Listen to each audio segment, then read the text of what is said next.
12 जुलाई को अनंत अंबानी और राधिका मर्चेंट की धूमधाम से शादी हुई। लगभग 5,000 करोड़ रुपए खर्चे किए गए और कहा जा रहा है कि अंबानी परिवार का नेटवर्थ का ये 0.5% था। लेकिन आज हम आपको बताएंगे देश का सबसे बड़ा शादी का सबसे बड़ा स्कैम क्या है। उस स्कैम के बारे में आज हम आपको बताने वाले हैं। जिस शादी में विश्व के सबसे नामचीन लोग पहुंचे, इंडियन क्रिकेट की टीम पहुंची, खुद प्रधानमंत्री पहुंचे और इतने बड़े स्कैम का गवाह खुद प्रधानमंत्री भी बन गए इनडायरेक्टली। अब आप सोच रहे होंगे कि वो स्कैम क्या है, तो मैं आपको बता दूं कि रिलायंस जो इंडस्ट्री है, जो जियो इंडस्ट्री है, उसका कस्टमर बेस जो है 472.42 मिलियन है। यानी कि अगर हम बात करें सीधे तौर पे तो 39.5 अरब प्लस कस्टमर हैं।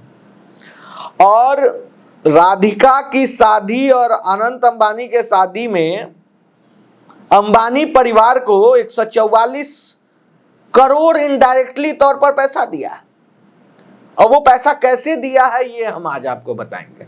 वैसे तो प्रधानमंत्री कहते हैं कि हम गरीब के नेता हैं, चाय बेचकर हम आए हैं, बड़े बने हैं, आज प्रधानमंत्री हैं, तो हम सिर्फ और सिर्फ गरीबों के लिए काम करते हैं। लेकिन कभी भी इनका आप फोटो नहीं देखिएगा किसी भी गरीब परिवार के किसी भी फंक्शन में वो जाएं। गरीब परिवार के फंक्शन को ये लोग फंगस समझते हैं। जी हाँ, मैं इसलिए बोल रहा हूं कि शादी से कुछ चंद दिन पहले ही 100 रुपए बढ़ा दिए गए हर स्लैब में। जियो का जो स्लैब है रिचार्ज का, हर स्लैब में 100 रुपए बढ़ा दिया गया। आप समझते हैं 100 रुपए बढ़ाने से जियो का जो नेट प्रॉफिट है वो लगभग हम आपको बता दें कि 3,94,901 करोड़ बढ़ गया। शादी में खर्चा कितना हुआ? 5,000 करोड़।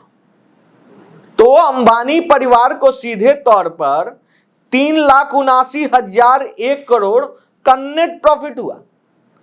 और मार्केटिंग अलग कि अनंत अंबानी के शादी में जो 5,000 करोड़ रुपया खर्चा किए गए, सबको वॉच दिया गया, महंगा महंगा 2.5 करोड़ का वॉच दिया गया। लेकिन अंबानी साहब और साथ साथ प्रधानमंत्री जी, आपको भी इसका ध्यान देना चाहिए कि जब मन हुआ तब कोई प्राइवेट सेक्टर की कंपनी अपना मोनोपोली का फायदा उठाते हुए और उस गरीब के घर से 100 रुपया अधिक ले लेती है जिसके घर में खाने के लिए निवाला नहीं है। तो क्या ये ठीक है?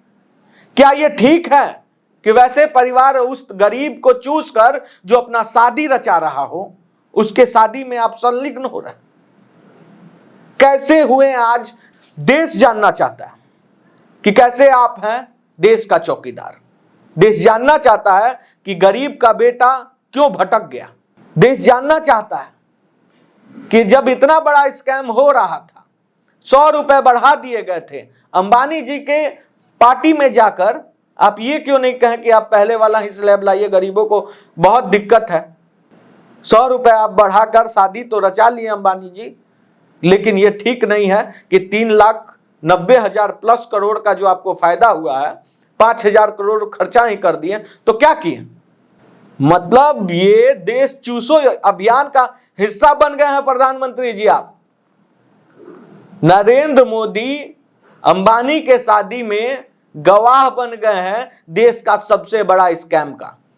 ये स्कैम मैं इसलिए कर रहा हूं क्योंकि स्कैम का मतलब धोखा होता है और ये देश के साथ साथ तमाम जियो कस्टमर के साथ धोखा हुआ है। शादी आपके घर में थी, आपको अपने पैसे से खर्च करके करना चाहिए था, ना कि 100 रुपए का टैरिफ बढ़ाकर उन सभी जो व्यूअर्स हैं आपके लगभग 472.42 मिलियन व्यूअर्स को आपने ठगा है। और ऐसे ही स्कैम बहुत सारे हैं, इतिहास गवाह है।